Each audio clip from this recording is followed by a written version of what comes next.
Hey everyone, this is Jennifer with Midwest Wilderness Connections. I am down at the Vault Art Gallery down in Tuscola, Illinois, which is where I've got my botanical bas-relief casts up for you to look at in person if you're in the area.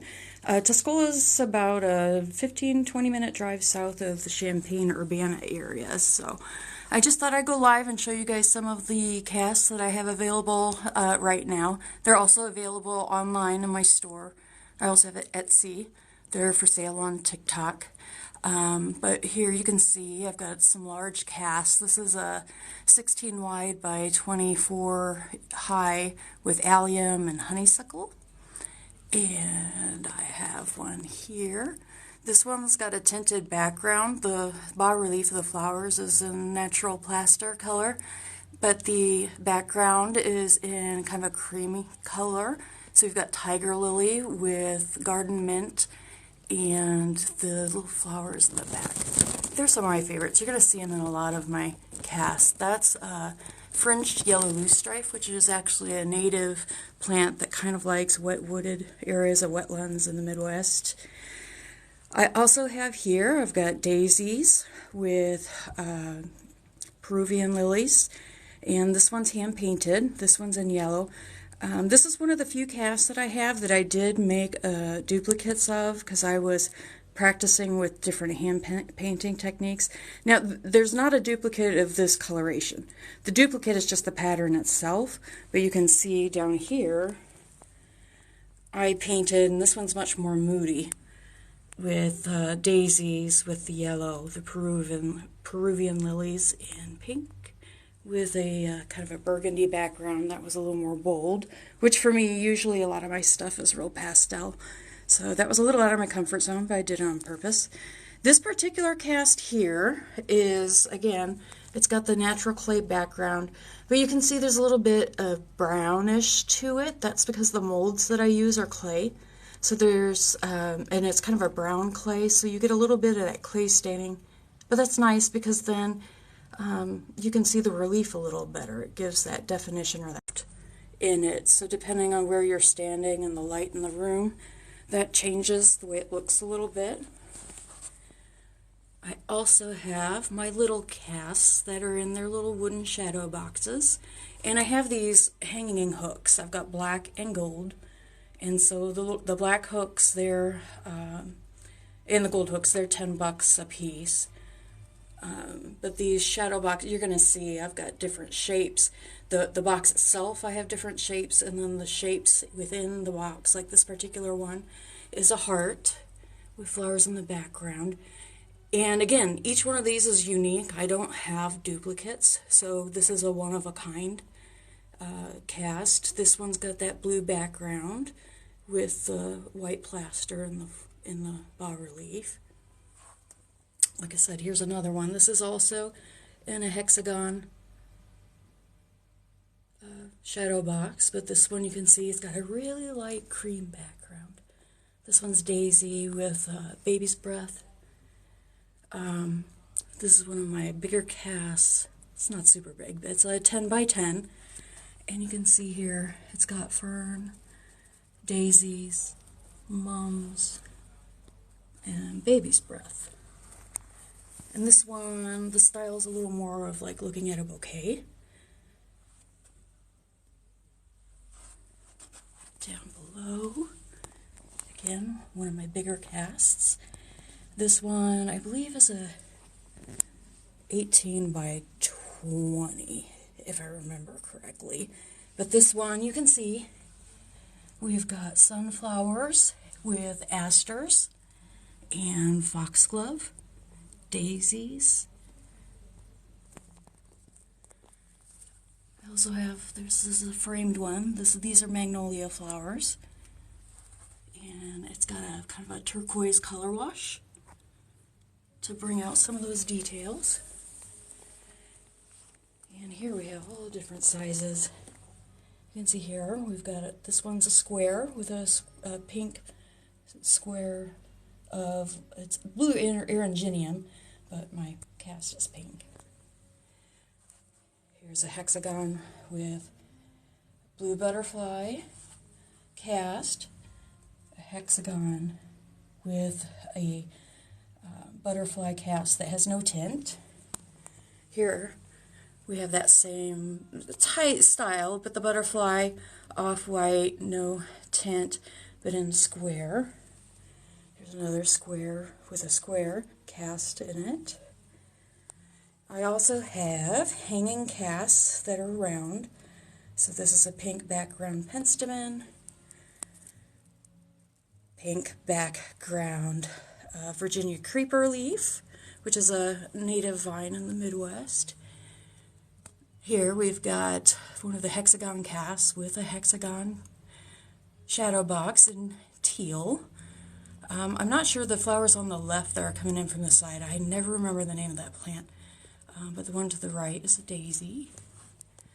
I also have, again, I was experimenting, I do have one cast here of magnolia flowers, and you can see it's got a copper paint on that one. And so one thing I like about these little shadow boxes is you can make a little arrangement, and so if you don't have a lot of space, but you could get several of those and arrange them, you can make a neat little wall that's appealing to look at. Here we've got a cast. I've got the American bellflower, which is a woodland plant in the Midwest. It likes woodland edge. They're baby blue, they're beautiful, but we've got those along with Virginia wild rye, which is a native woodland, especially kind of woodland edge, moist woodland grass. And then I have two of these. Again, this is where I was experimenting. The top one is a metallic paint in the background. And I don't think you can tell that on the video, but it sparkles. If you get it in the sunlight, that gold background has got a bit of sparkle to it. And I also cast that one with a blue background.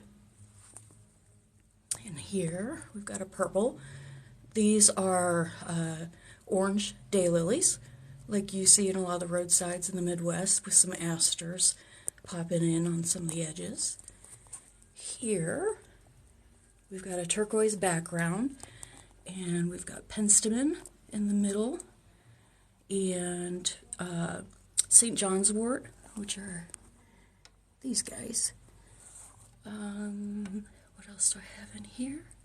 Oh, white avens. And I don't know if you can see these little flowers. They look like little stars here, but those are called wild 4 o'clocks. So I have some wild 4 o'clocks in there as well. I like using native plants from the area. Number one, because nobody else is using them. And number two, I was a restoration ecologist for 20 years with the USDA Natural Resources Conservation Service.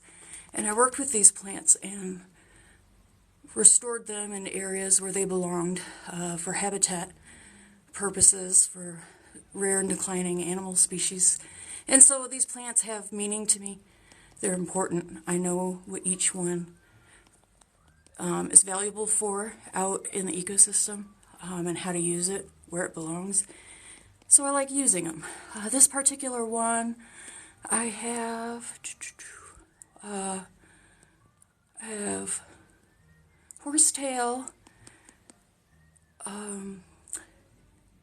Stachys palustris, the Latin name, woundwort, and the Lysimachia again. I also have that American bellflower, and I think that's pretty much what's in that one. This is my, this is a wetland plant community. So I've got blue vervain on the right. In the center, I've got spotted gyp highweed. On the left, I have ironweed. And the top left, I've got water hemlock. And this down here is ironweed as well. I love this cast. This is one of my favorites. This is a 16 wide by 24 high, so that's a big one.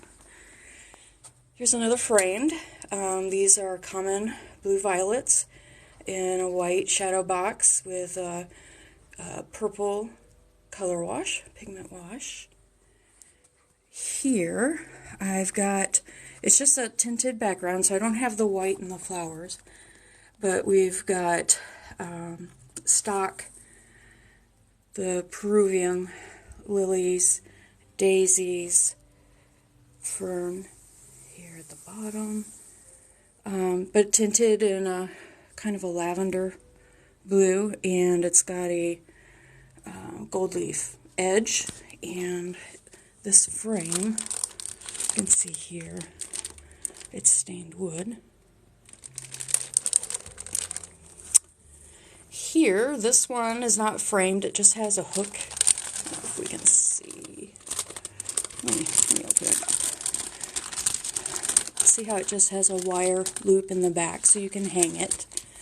I also, with the bigger casts, the more expensive ones, they all come with a certificate of authenticity, so you've got that, so it identifies the cast. It's got my signature and the date the cast was finished.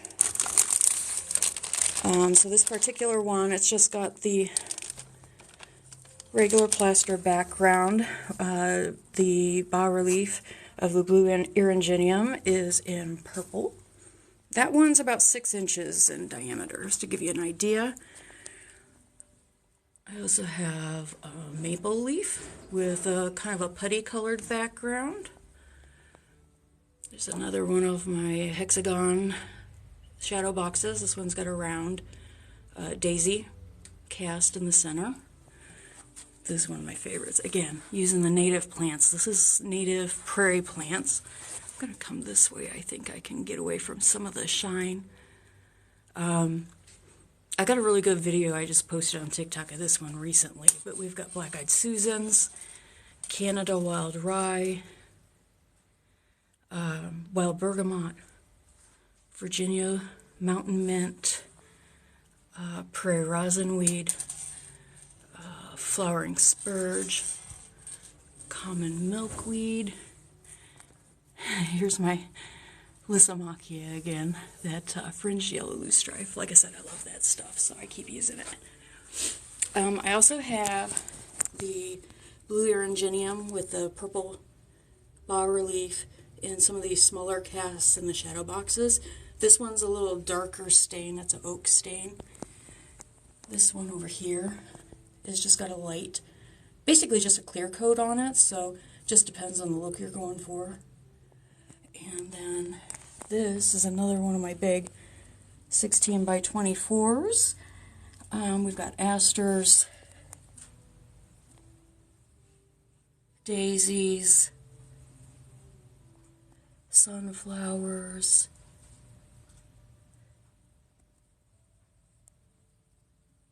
so that's a beautiful cast. Let me see if I can zoom out a little bit there. And again, how dark or light they look will depend on lighting throughout the day. The shadows that they cast depends on the aspect of the light. You know, if you've got a window where white light is coming in from the side, that usually works best. You can kind of see here, especially with this cast, that's casting shadows to one side. You can probably kind of see that here too. And so they change the way they look a little bit. And like I said, I use real plants for all of these. I collect plants where I have permission, and I press them into clay.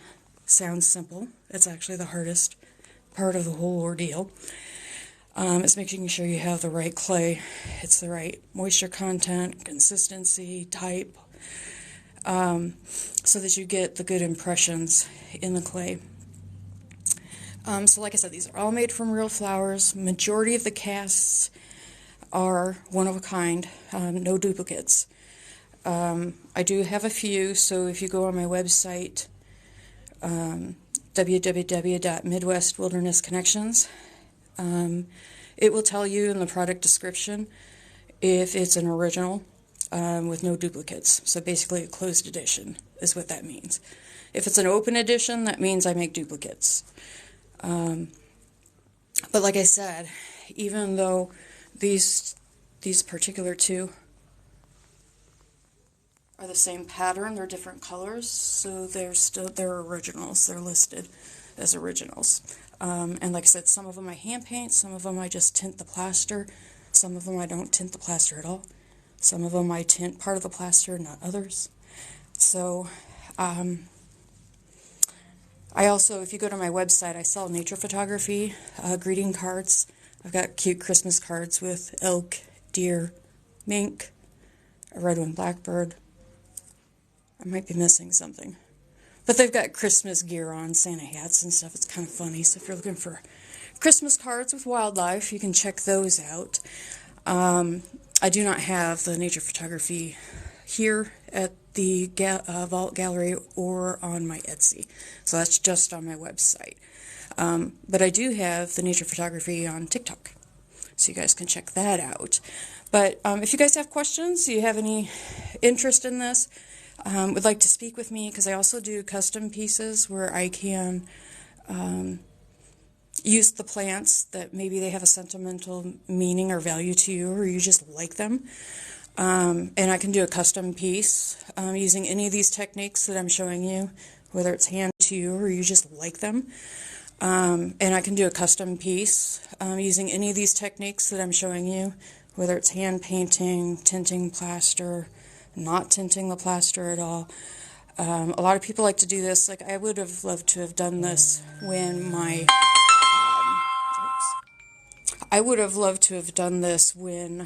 my grandmother was alive.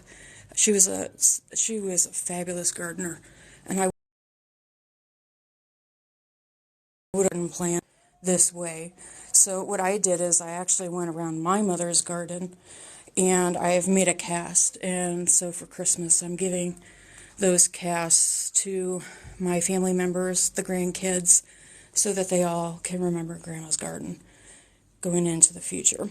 Some people do their wedding bouquets. If you don't want to give up your bouquet, that's okay too. You just let me know which flowers were used in your bouquet, and I can just make a cast using the flowers from your wedding, anniversaries. If there was a bouquet from a funeral that for some reason has a value to you, you would like to memorialize it, we can do that too. So all kinds of ideas, guys. And right now I go up to 16-inch by 24-inch. I just got some new equipment that's going to allow me to go much bigger than that. I haven't gotten there yet, but there is the potential to do some of the larger pieces as well. Just know that shipping, because these are plaster, which is, like stone or rock, it's gypsum or calcium carbonate, limestone kind of stuff. So shipping can get expensive. I have not had anything break in shipping yet. I overpack. I'll tell you that right now. You're going to get a box that's a lot bigger than you think it needs to be. I've never had anything break in shipping, ever. And so just thought I'd show you guys some of my stuff. And real quick here, I'm going to run over, we've got Cindy here. She's running the vault. What's really cool about the vault, it's an old bank. And you can see here's the old vault for the bank. But the artists take turns kind of manning the fort here. There are over 50 artists that have art for sale in this space. It's a large selection, so it's a really neat place to come and take a look. It's worth the trip, the drive. But you can see there's jewelry, photography, paintings, more photography. There's an event this weekend with live music, if you want to check that out. There are quite a few rooms. I'm just going to take a quick, a few weeks ago, some ceramics and some wood carving. These wood pieces are real interesting. But I did a walkthrough that's much more thorough. So if you guys want to go through my past videos, you can kind of check that out. But here we have Cindy. And so Cindy is on duty today. And so if you want to show us some of your things, and just you can say whatever you like to the people. Sure.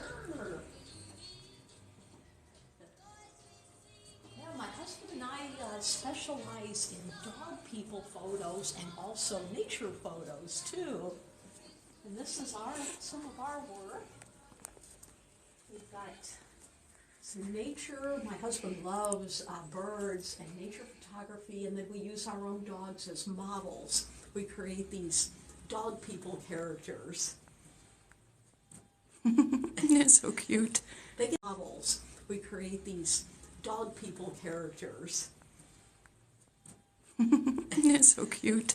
They get worked. It's still going on with the NRCS, guys. I retired early, so I'm not doing that work.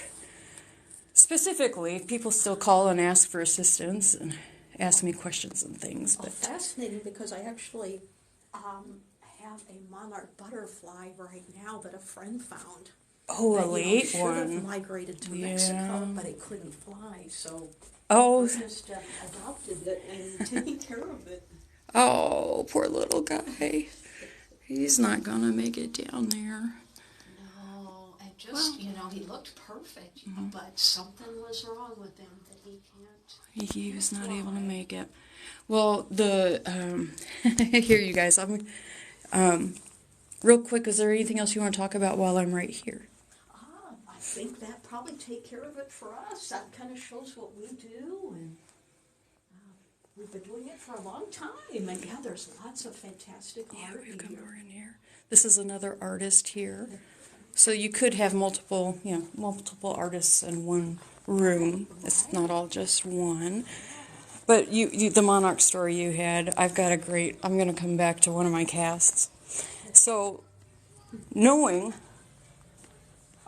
you know what? Somebody just bought my milkweed cast. I forgot. Someone bought, I had a milkweed cast where I had different types of milkweed. I had swamp milkweed, common milkweed, and for those of you guys who don't know, this is common milkweed. I do not have swamp milkweed in any of the casts right now. Beautiful. Yeah, I love this one, that light blue background. I had one that was a green background. That one sold immediately. But I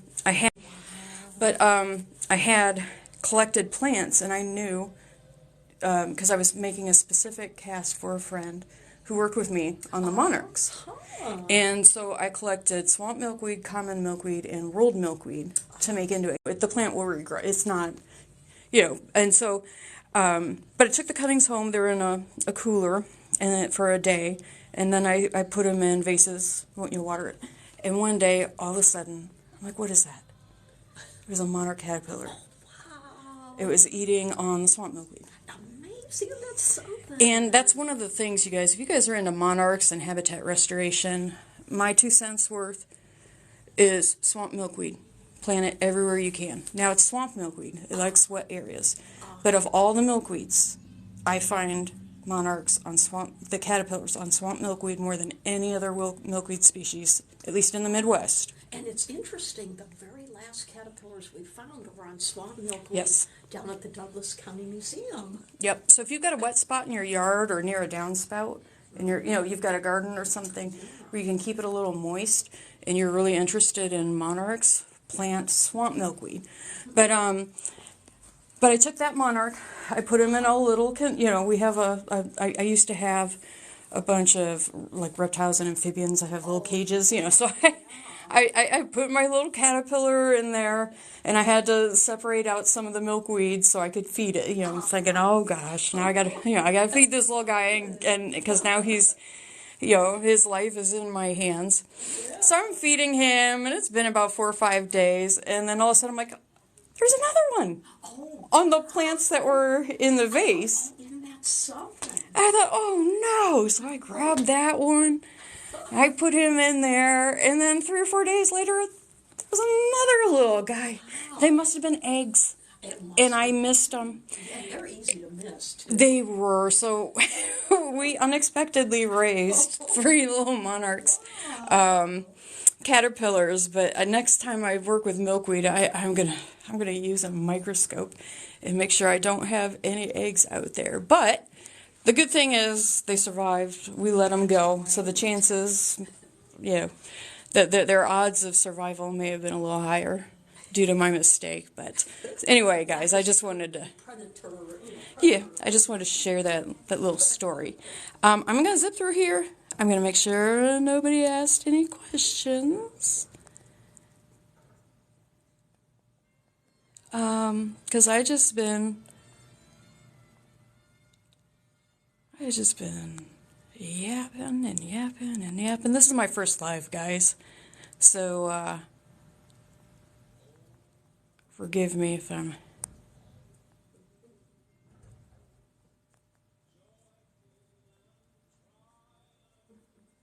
just blowing through it here.